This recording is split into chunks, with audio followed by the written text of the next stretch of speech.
नमस्कार दोस्तों। आज हम जिस टॉपिक के बारे में चर्चा करने वाले हैं वो है निफ्टी 50। तो निफ्टी 50 का आगे आने वाला टारगेट क्या होने वाला है और कितना होने वाला है आने वाले टाइम में। निफ्टी का क्या निफ्टी 27,000 टच करेगी या 28,000 टच करेगी, इसके बारे में हम चर्चा करेंगे। तो सबसे पहले समझते हैं कि निफ्टी ने पीछे में कितने लो बनाए थे, कितने हाई बनाए थे, और उसी हिसाब से निफ्टी कितने टाइम तक लो पे बनी रही थी और कितने टाइम के बाद इसने नया हाई बनाया था। तो अगर हम पीछे जाके कंपेयर करेंगे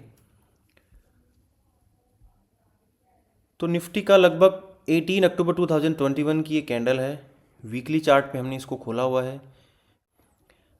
यहाँ पे निफ्टी ने लाइफ टाइम हाई बनाया था। अगर यहाँ तक की बात करें 18 अक्टूबर तक की, तो इसने यहाँ पे एक लाइफ टाइम हाई बनाया था। उसके बाद निफ्टी ने एक अच्छा खासा यहाँ पे लगभग लो बनाया था 15,000 के आसपास। तो इससे अगर अभी के सिनेरियो को अगर हम कंपेयर करेंगे तो कुछ इस तरह निकल के आएगा कि यहाँ से इसको 52 वीक लो या फिर एक नया लो बनाने में इसको कितना टाइम लगा। इसको टाइम लगा है लगभग 245 डेज। 245 डेज का मतलब हो गया है लगभग 8.5 महीने या 8 महीने के आसपास इसको आप मान सकते हो। मतलब 8 महीने में इसने लगभग अपना एक 52 वीक लो बना दिया। हाई के बाद एक लो बनाया। अगर उसी को हम करंट सिनेरियो से अगर आप कंपेयर करें तो निफ्टी का ये हाई था। इसके बाद निफ्टी ने एक लो बनाया जो था इस 196 डेज, और सेम लगभग 17%, ये भी सेम 17% के आसपास 196 डेज, और ये 245 डेज। यहाँ निफ्टी को लो बनाने में लगभग टाइम लगा है 8.5 9 महीने, और यहाँ इसको लो बनाने में टाइम लगा है 6.5 से 7 महीने के आसपास। कि दोनों ने लो बना लिया है। लो हमने कंपेयर कर लिया कि लगभग सेम टाइम लगा है। उसके बाद लो बनाने के बाद निफ्टी में कितनी रिकवरी आई है और कितने टाइम में आई है। अगर यहाँ से अगर हम देखेंगे तो रिकवरी आने में लगभग यहाँ पे इसने कुछ हाई बनाया फिर से, जिसमें 91 डेज 3 महीने के टाइम लगा है, और 17% तक का निफ्टी ने गेन दिखाया। अगर इसको कंपेयर करें हम करंट सिनेरियो से, सेम 17% के निफ्टी ने गेन दिखाए हैं। 77 डेज उससे भी कम टाइम लगा है। ठीक है, अब इसको भी अगर हम एक बार हटा दें फिर कंपेयर करें कि यहाँ इसने रिकवरी दिखाने के बाद इसका मूवमेंट क्या रहा। रिकवरी दिखाने के बाद इसका मूवमेंट कुछ इस तरह रहा कि निफ्टी ने एक बार फिर लो बनाया। लो कितने का बनाया? लगभग 14 डेज या फिर 14 डेज या 1 महीने के आसपास इसने टाइम लिया, और 7% तक का इसने लो बनाया। फिर अगर हम बात करें यहाँ पे निफ्टी ने यहाँ पे कितना टाइम लिया और क्या लो बनाया। ये निफ्टी का एक लो था जिसमें 5% निफ्टी डाउन थी, और 35 डेज लगभग 1 महीने के आसपास इधर भी लिया और लगभग 1 महीने के आसपास इधर भी लिया। यहाँ से अगर हम देखेंगे तो निफ्टी का जो लास्ट लाइफ टाइम हाई था जो कि कुछ था यहाँ पे, निफ्टी उसको टच करने में 63 डेज लेती है और 11% का गेन दिखाती है। 63 डेज में 11% के गेन के साथ निफ्टी टच करती है और वहाँ से वापस लौट आती है। सेम अगर यहाँ पे अगर हम उसी सिनेरियो को करंट सिनेरियो से कंपेयर करते हैं, यहाँ पे निफ्टी है, यहाँ से अगर हम बात करें 63 डेज कहाँ तक बन के आते हैं, तो ये 63 डेज आते हैं, और ये हाई है जो कि है 26,200 के आसपास, 250 के आसपास।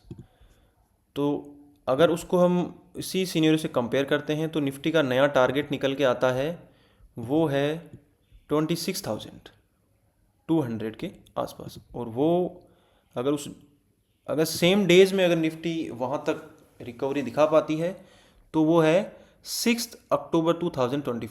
उसमें निफ्टी फिर से जो लास्ट लाइफ टाइम हाई था उसको टच कर देगी, अगर पिछले सिनेरियो से अगर इसको हम कंपेयर करते हैं। अब बात करते हैं कि इसको टच करने के बाद निफ्टी यहाँ से किधर गई। यहाँ से निफ्टी ने फिर से एक लो बनाया जो कि पिछले लो के आसपास था। ठीक है, इसको कंपेयर कर लेते हैं। कितने दिन में निफ्टी ने लो बनाया है? निफ्टी ने लो बनाया है 112 डेज, 112 डेज लिए। हाँ, अब लो बनाया है, लेकिन अगर आप यहाँ पे देखोगे, क्या ये लो बना, क्या हर बार लो बनाती है? इसको भी हम पीछे के, अगर निफ्टी में पीछे कुछ सालों के अगर इसका मूवमेंट अगर हम जज करेंगे, उसमें आप देखेंगे कि क्या सच में निफ्टी फिर से टच करने के बाद फिर से नीचे आती है कि नहीं आती है। ठीक है, अभी इसको कंपेयर करते हैं। इसने 112 डेज लिए हैं और लगभग 10% तक ही निफ्टी डाउन रही है। अगर यहाँ से अगर हम 112 डेज लें और 10% के अगर ये डाउनफॉल दिखाती है, तो लगभग यहाँ पे जो कि डेट निकल के आ रही है 2 फरवरी 2026, 2 फरवरी 2026 को अगर निफ्टी सेम पैटर्न को फॉलो करती है जो कि इसने फॉलो किया था 2023 जनवरी के आसपास, अगर सेम पैटर्न को फॉलो करती है, तो निफ्टी का जो फिर से नया लो बनेगा वो बनेगा लगभग यहाँ पे 23,500 के आसपास फिर से निफ्टी का लो बनेगा, और वो होगा 10% डाउन के साथ। अब यहाँ पे इसने डाउन बनाया है, उसके बाद क्या, निफ्टी ने यहाँ पे डाउन बनाया और उसके बाद एक अच्छा खासा इसने मूवमेंट दिखाया है। लेकिन मूवमेंट कहाँ तक दिखाया है? ये इसका लाइफ टाइम हाई था। इसके बाद एक नया लाइफ टाइम हाई बनाने की, पिछले लाइफ टाइम हाई से एक नया लाइफ टाइम हाई बनाने के लिए निफ्टी को कितने दिन लगे हैं और कितना निफ्टी ने गेन दिखाया है? तो वो लाइफ टाइम हाई था कुछ यहाँ पे, अगर यहाँ पे हम लाइन ड्रॉ करते हैं 19,000 के आसपास 17% गेन के साथ। ठीक है, अब इसको अगर कंपेयर करें नए अभी वाले सिनेरियो के साथ, 17% का गेन दिया है और 126 डेज, अगर यहाँ से हम सेम डेज में लेके चलें 126 डेज, तो 126 डेज आ गए हैं और 17% का गेन, 17.41 का गेन है। ठीक है, सेम 17.41 का गेन भी अगर हम लेके चलें, तो निफ्टी का जो नया टारगेट निकल के आता है वो है 27,700 के आसपास। और अगर उसी डेट्स को अगर कंपेयर करें तो वो डेट निकल के आती है 8 जून 2026। ठीक है, अब हम इसको पिछले इसी 2023 से ही इसको कंपेयर क्यों कर रहे हैं, पीछे से कंपेयर क्यों नहीं कर रहे? ठीक है, पीछे से कंपेयर कर लेते हैं। अगर पीछे से निफ्टी को कंपेयर करें, यहाँ पे निफ्टी ने हाई बनाया था, ये इतना लो बनाया, ये कोरोना काल था, 2022 का एक काल था, तो इसको अगर हम एक बार छोड़ देते हैं। अब अगर हम पीछे की तरफ जाते हैं,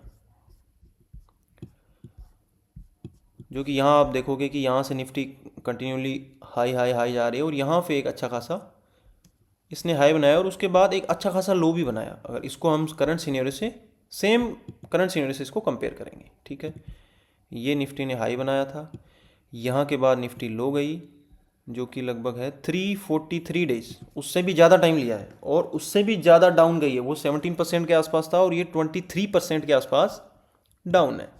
ठीक है, उसमें क्या हुआ था, सेम ऐसे डाउन गया था। उसके बाद क्या, उसके बाद निफ्टी ने लाइफ टाइम हाई को फिर से टच करने की कोशिश की है, लेकिन टच नहीं किया है। देखोगे आप अगर लाइन ड्रॉ करोगे तो कुछ इस तरह लाइंस के बीच में हल्का सा गैप आपको दिख जाएगा। लाइफ टाइम हाई तक गई लेकिन टच नहीं किया, जो कि सेम आपको यहाँ भी देखने को मिल सकता है। यहाँ इसने टच नहीं किया, थोड़ा नीचे रह गई।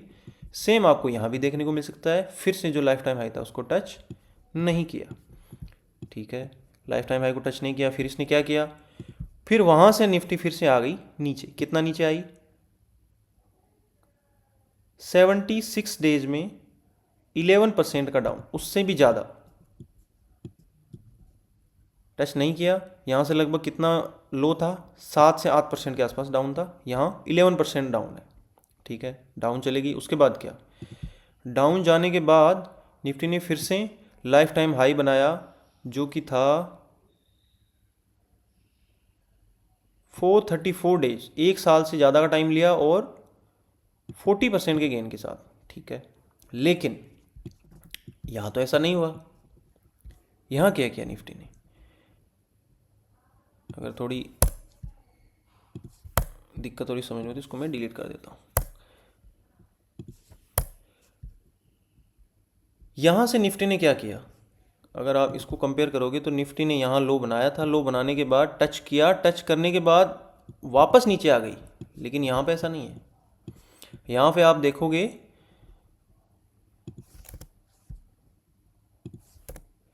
कि निफ्टी ने यहाँ पे टच किया, टच करने के बाद वापस नीचे नहीं आई, लाइफ टाइम हाई को टच किया, टच करने के बाद वापस नीचे नहीं आई, बाकी सेम गति में ऊपर की तरफ बढ़ती रही और इसने 39% का गेन दिया, ठीक है।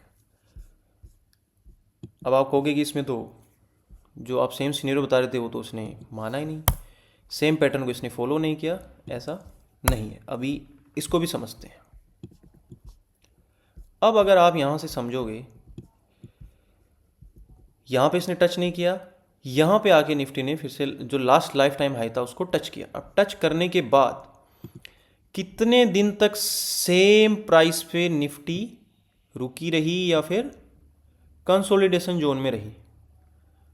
लगभग 49 डेज, लगभग 1.5 महीने से भी ज़्यादा का टाइम था जब निफ्टी सेम प्राइस को टच करके एक कंसोलिडेशन जोन में बनी रही, ठीक है। अभी के सीन में क्या है,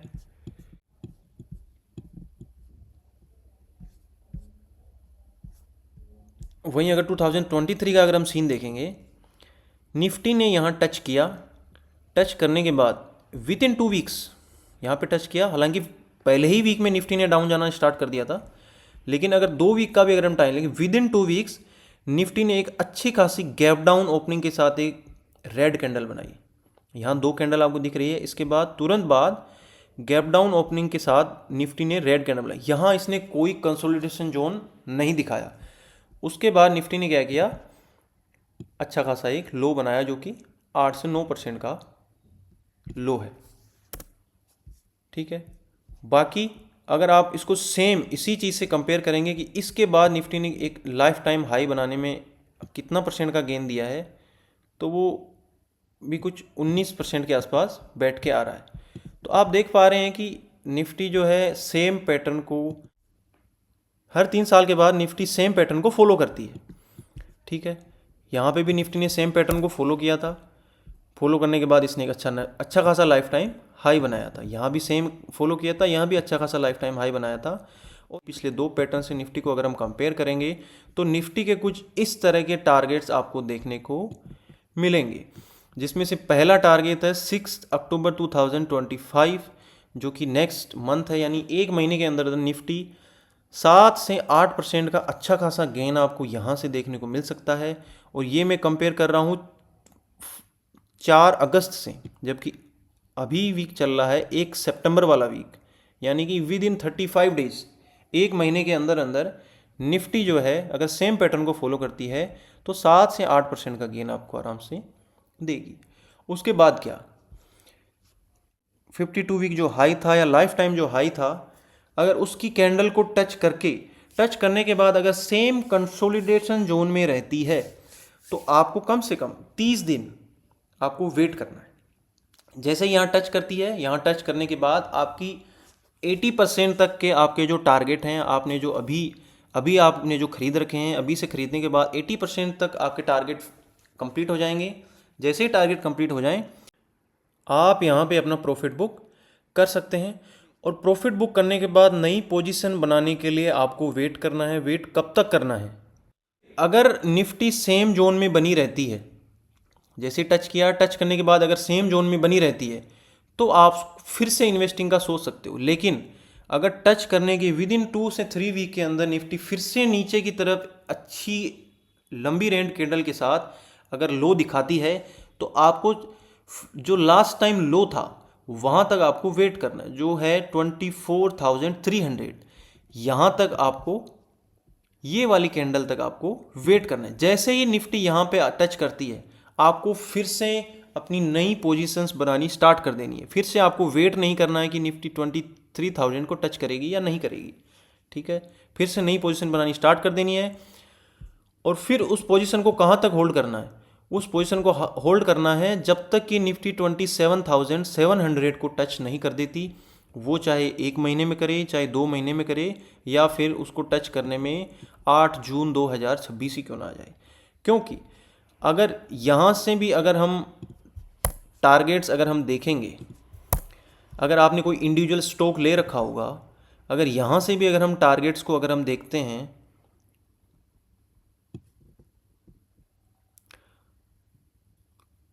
तो निफ्टी के लगभग 13% के टारगेट सामने दिखाई दे रहे हैं। अगर निफ्टी 13% बढ़ रही है, आप किसी स्टॉक को बॉटम में परचेज कर रहे हो, तो आपका स्टॉक मिनिमम 15% से लेके 40% तक के गेन आराम से देगा। अगर आप इसको बॉटम में परचेज कर रहे हो, सस्ते दाम में परचेज कर रहे हो। अगर आपको नहीं पता कैसे सस्ते दाम में परचेज करना है, स्टॉक्स कैसे आइडेंटिफाई करने हैं, तो मैं रेगुलर वीडियो डालता रहता हूँ। कौन सा स्टॉक अभी सस्ते दाम में मिल रहा है, मैं उसकी रेगुलर अपडेट देता रहता हूँ। जैसे ही निफ्टी एक लो बनाती है, तो उसके साथ साथ कौन से स्टॉक है जो निफ्टी से दुगनी या तुगनी परसेंटेज में नीचे की तरफ गिर रहे हैं, उस तरह की मैं वीडियो लाता रहता हूँ। आप मेरी पिछले वीडियो भी देख सकते हैं। तो यहाँ से आप देख सकते हो, अगर आपको समझ में नहीं आ रहा तो आप मेरा वीडियो देख सकते हो, या फिर आप खुद भी एनालाइज कर सकते हो। तो निफ्टी के ये कुछ टारगेट्स हैं। तो आने वाले टाइम में निफ्टी 28,000 के टारगेट या 27,700 के टारगेट कुछ ही टाइम में आपको देखने को मिल जाएंगे। और अगर आप यहाँ परचेज करते हो तो आपको एक अच्छे सस्ते दाम में स्टॉक्स मिल जाएंगे। और अगर आपको किसी स्टॉक स्पेसिफिक आइडिया चाहिए कि ये स्टॉक आने वाले टाइम में कितना % भागेगा, क्या ये लो है तो ये भागेगा या नहीं भागेगा, वहाँ तक पहुँच पाएगा या नहीं पहुँच पाएगा, कमेंट करके बता सकते हैं कि किस स्टॉक के बारे में आपको full analysis, detail analysis video चाहिए, जिसमें मैं कंपनी के फंडामेंटल से लेके उसके चार्ट में किस तरह के पैटर्न्स दिखाई दे रहे हैं और आने वाले टाइम पे उस स्पेसिफिक स्टॉक के बारे में क्या ग्रोथ एस्पेक्ट्स दिखाई दे रहे हैं। थैंक यू वीडियो देखने के लिए। और इस तरह की और वीडियो अगर आपको चाहिए किसी स्टॉक के बारे में तो कमेंट करके ज़रूर बताएं। धन्यवाद।